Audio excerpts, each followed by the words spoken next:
Hey there, it's Walt.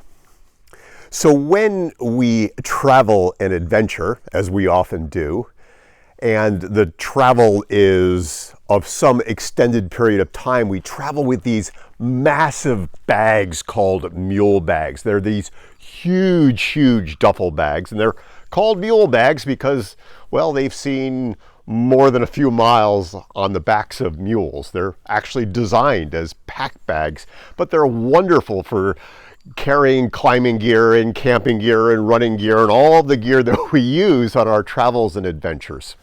And of course, the mule bags aren't carry-ons. They have to be checked bags.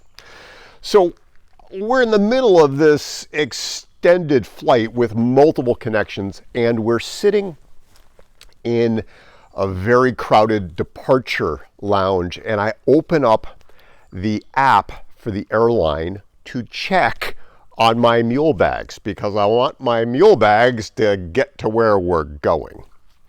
And the connection's a little bit tight, so that's why I'm checking. And I opened up the app, and lo and behold, the mule bags haven't been loaded on the plane. And the plane is about 30 minutes from departure, which means I'm about to get on the plane, and the mule bags aren't there.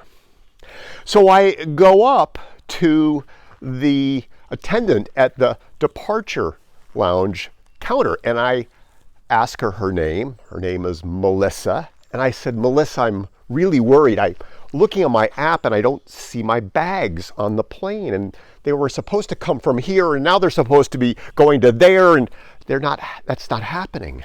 And she said, let me download your boarding pass and I'll keep an eye on it. So for the next 10 or 15 minutes, I'm sitting there and about every 3 minutes I'm looking at the app and the bags still aren't there. And I went up and I checked with Melissa and she said, I'm watching, and I put a call in, and and I thought, okay. I'm beginning to resign myself to this idea that the bags are going to end up in some distant city that is not the city I'm going to. We get on the plane. As I'm going through to scan my boarding pass, there's Melissa. She said, I'm watching it. I think they're going to be fine. I get on the airplane. Just before the doors are about to close, I check the app. Nothing.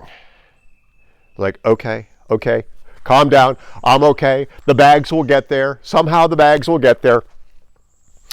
So just as the doors close, there's a shadow over my head. I'm sitting on the aisle and I look up and there's this woman and I'm trying to connect the dots. It's Melissa. She's come from the departure gate all the way down to the middle of the aircraft and she says, Mr. Hampton, I just wanted to let you know that your bags have been loaded. It's all good. Have a great flight. And she disappears. And I just went, oh my God. Like she went literally the extra mile. She made that extra effort to put my mind at ease. And in that moment, I experienced this incredible sense of, well, peace and happiness and extraordinary delight.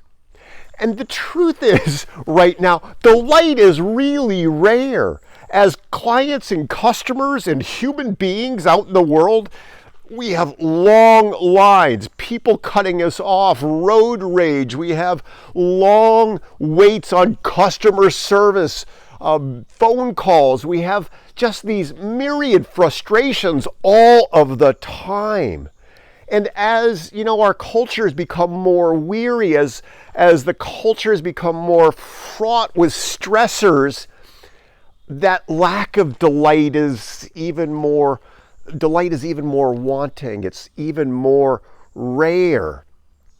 And what's true is the bar is so low right now, it doesn't take much to create delight.